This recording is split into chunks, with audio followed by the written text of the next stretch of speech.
যে বাংলাদেশে one of the largest বড় কান্ট্রি যেখানে মেয়েদের স্মোকিং খুব র্যাপিডলি বাড়ছে।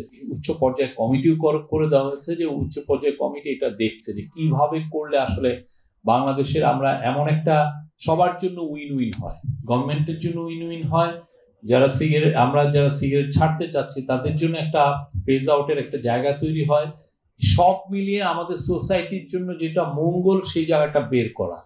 কিন্তু আমি আবারও বলি, ডর্প বা অন্যান্য যে কোনো প্রতিষ্ঠান আপনারা অনেক আরো বেশি আপনাদের এনার্জি দেওয়া উচিত সোশ্যাল মোবিলাইজেশনে। এই জায়গাটায় আমরা ফেল করছি। আমি কাউকে দেখি না, খুব কম দেখি যে বাংলাদেশের আপনি জানেন যে আমাকে এক বড় সিগারেট কোম্পানির একজন বলেছেন যে বাংলাদেশে ওয়ান অফ দ্য লার্জেস্ট বড় কান্ট্রি যেখানে মেয়েদের স্মোকিং খুব র্যাপিডলি বাড়ছে। ওরা যে বেনসনের যে লাইট একটা চিকুন একটা সিগারেট আছে না, ওইটা উনি আমাকে বলেছেন, ওনারা লঞ্চই করেছেন যে মেয়েদেরকে টার্গেট করে। আপনি ক্যাম্পাসগুলোতে যান, বাংলাদেশের প্রত্যেকটা সিগারেট নিচ্ছেন। আমি কারো সিগারেট খাওয়ার পিছনে না, everyone is free to smoke, তার এটা তার নিজস্ব স্বাধীনতা। আমি এটা করছি, বাট বলছি যে বাংলাদেশে সব ধরনের পুরুষদের মধ্যেও সিগারেট স্মোকিং বাড়ছে, মেয়েদের মধ্যেও স্মোকিং বাড়ছে। এই জিনিসটা হচ্ছে, এবং বাংলাদেশে এটা ক্যাম্পাসগুলোতে হচ্ছে, নন ক্যাম্পাসগুলোতে হচ্ছে। ইয়াং ছেলে মেয়ে, গ্রামের ছেলে মেয়ে আমি দেখেছি যে প্রচুর শুরুই করেন 7 টাকার সিগারেট দিয়ে। এই জায়গাগুলো আসলে আমরা কিভাবে অ্যাড্রেস করব? ঠিক না? এই অ্যাড্রেসের জায়গাটা কিভাবে, মানে চ্যারিটি গুলো কি করবে, কি করলে? আর অনেকে একটা ওয়ে বলছেন যে টোবাকো আসলে প্লান্টিং যদি কমানো যেত, অ্যাক্রেজ অফ টোবাকো ফার্মিং যদি আমি কমাই, তাহলে কি? এটাও তো কোনো আসলে সলিউশন না।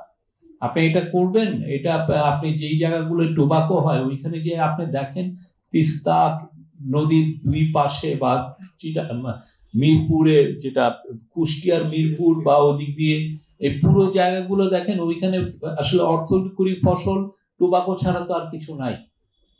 আপনি যদি কালকে বলেন যে না তুমি টোবাকো করতে পারবা না, তাহলে আপনি তার অল্টারনেট কি দিচ্ছেন? তাহলে তো এটা একটা তার আপনি সত্যিকার অর্থে তাকে আরো পোভার্টিতে আপনি ঠেলে দিচ্ছেন।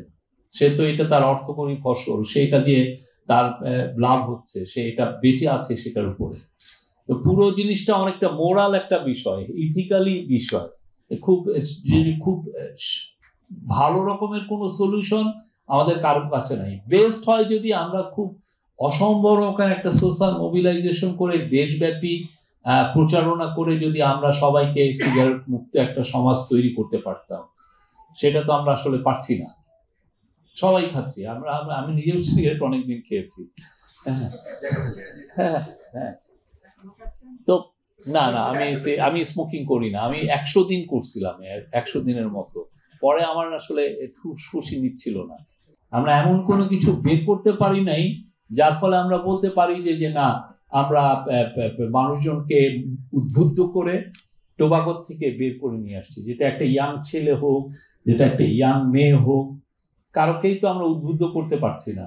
আমার ছেলেও কয়েকদিন আগে ধরা পড়ছে সিগারেট খেতে, রাতে ইয়েতে যেমন সমানে খাচ্ছে, ওর মা এসে রাত্রে কাপড় খুঁজতে আসছে রাতে, যে কাপড় কোথায় রাখছে, ছাদে যেয়ে দেখে যে ছেলে সমানে সিগারেট খাচ্ছে।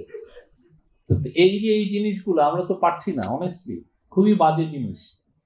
টোবাকো স্মোকিং কে গ্লোরিফাই করার কিছু নাই। এটার ফলে ক্যান্সার হয়, যারা প্যাসিভ স্মোকিং করেন তাদেরও ক্যান্সার হয়, এবং যারা গুল খান তাদের তো ভয়। আমি নিজে যে হাসপাতালে যে দেখেছি তাদের কি ভয়াবহ, তাদের যে ক্যান্সারটা হয়, এটা একটু দেখাও যায় না, এটা এত ভয়াবহ। কিন্তু আমাদের এই জায়গাতে আমার কেন যেন মনে হচ্ছে বাংলাদেশের চ্যারিটিগুলো, বাংলাদেশের এনজিও গুলো, বাংলাদেশের যারা অ্যাক্টিভিস্ট গ্রুপগুলো, আমরা সবাই কালেকটিভলি ফেল করেছি।